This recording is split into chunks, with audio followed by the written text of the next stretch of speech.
So you want to know what it's like to modify a WRX? Let me tell you. Mother of God. Ringland failure, head gasket, rev hang, glass trans, oil consumption, nowhere to put your vape, and let's face it, it was the STI you couldn't afford.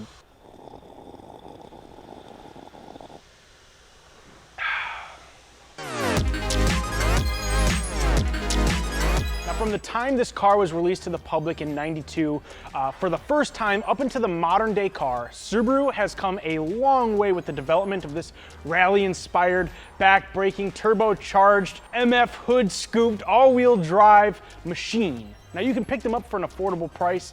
You can lower it, lift it, bag it, take it off some sick jumps because, well, why not?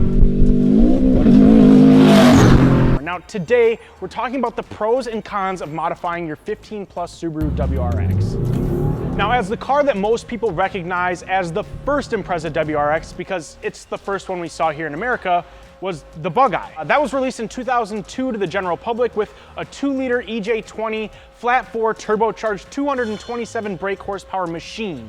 2004, Subaru gave a facelift to the whole car, which garnered the nickname Blob-Eye, and ended in 2006. And in 2006, they came out with another facelift to the WRX renowned as the Hawkeye. Now this was featuring new headlights, taillights, bumpers, and a little help from, how the f do you say that name? A little help from a former designer at Alfa Romeo. In 2008, Subaru had decided to take the look of a sporty sedan and literally just throw it right out the window. And they turned the WRX into a 5-door hatchback. Now this was to compete with the likes of Mazda and honestly various other makes at the time. A year later of getting feedback and complaints, if you want to call it that, Subaru decided to make a few upgrades to the car. Now in 2009, the WRX received a whopping 30 horsepower upgrade by swapping the turbo. Now this made the car faster and it actually had a few suspension upgrades as well. Now in 2011, Subaru came back to the sedan style that we've all come to know and love. Sorry to all the hatchback lovers out there. But anyways, now we're here to the modern day and this is what we know as the VA Series WRX. Now Subaru introduced a brand new series of engines, slowly parting ways with the EJ series and into what's known today as the FA engine. The WRX features a 2-liter FA20F engine, which is equipped with direct injection and a twin-scroll turbo, giving this baby 258 ponies right from the showroom floor. And here at MAPerformance, we've done tons of research and development on this motor, and we've actually come to the conclusion that with a few minor upgrades, honestly some basic bolt-ons, this car can be super fun, super functional, and overall just a solid car to drive around. Now there are a few quirks about the car when it comes to modifying them, and honestly that's what we're here to talk about today. Let's jump into the first pros of modifying your 15 plus Subaru WRX. But before we jump into today's video, I want to let you know that if you are shopping for parts for your WRX or any car you're looking to modify, you can head over to our website, MAPerformance.com, using the link down in the description, where we're home of the MAP guarantee, where we get you fast free shipping on orders over $199, 2% back in loyalty points towards your next purchase. We've got car guys just like me and you available Monday through Friday from 6 a.m. to 6 p.m. if I'm not mistaken. And on top of that, we price match everything, even post-purchase for up to 30 days. That's right, if you find a better price, even after you buy, we'll price match it so you know you got the best deal. I mean, why wouldn't you get your car parts from a name you can trust, just like us? Anyways, enough of that sponsored plug. We're gonna jump into those P's and C's, if you know what I'm saying.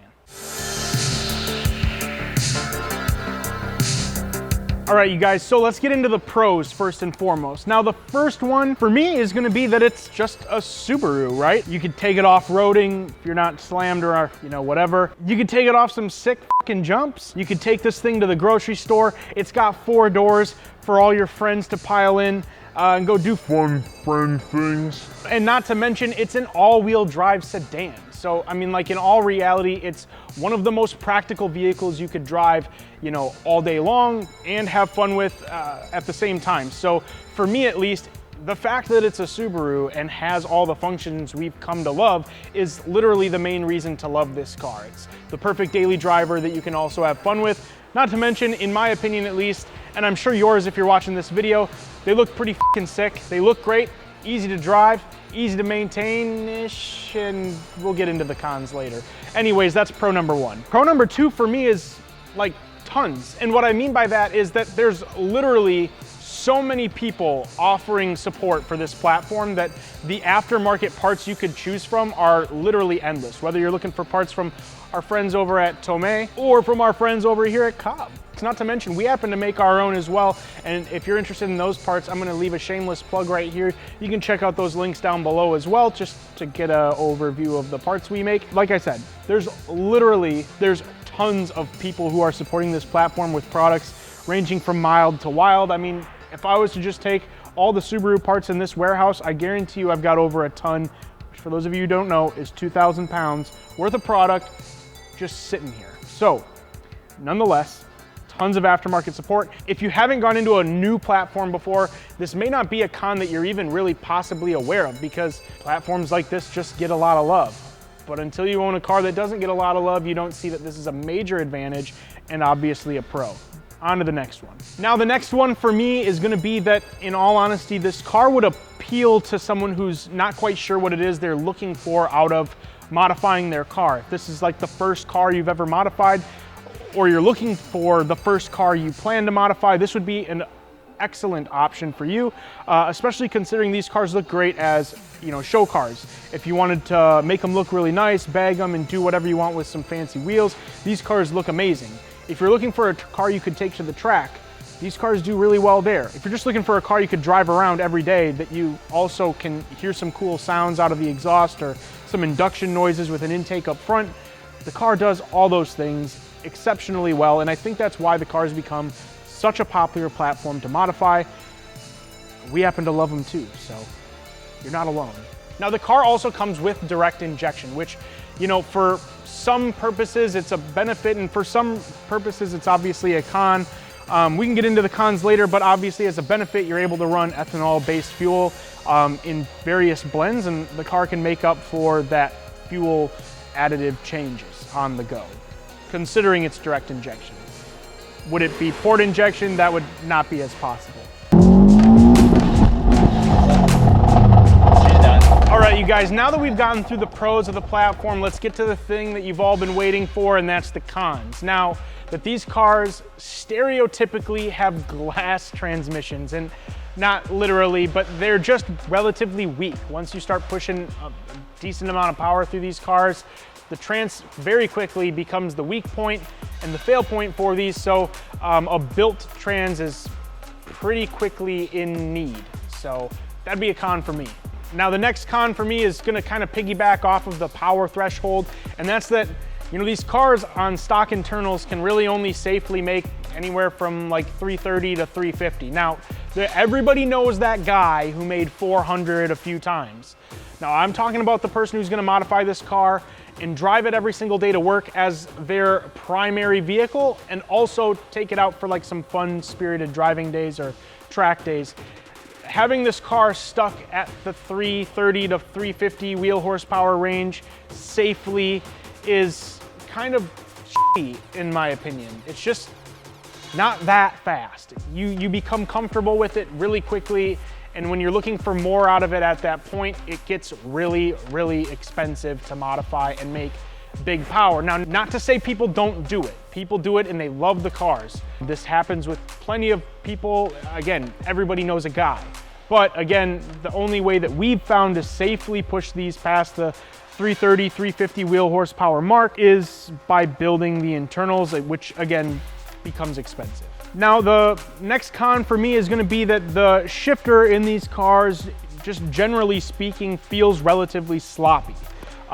Literally how it comes from the factory, it just feels a little bit sloppy. It also feels like there's a relatively long throw between gears, which, you know, for a lot of us is kind of a con. Obviously, again, touching on the plethora of aftermarket support for these cars, there's a ton of short shifter options and even shifter bushing options available.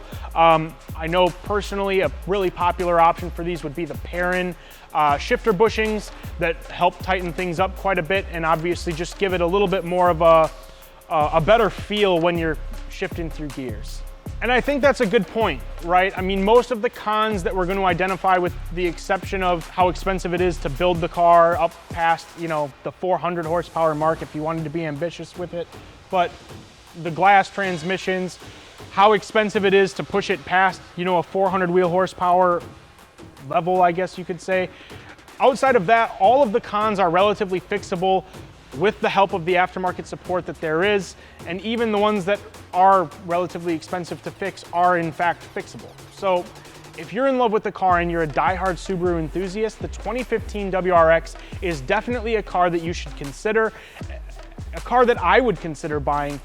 Definitely 10 out of 10, especially for myself if I was looking for a car I could drive every day, have some fun with, and also take it to the track here and there. This one would make it pretty high up the list, rightfully so.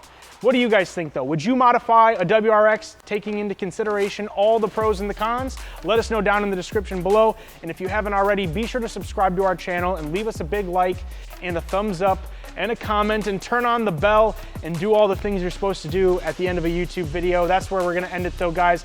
I'm Charlie. We'll see you in the next video. Peace.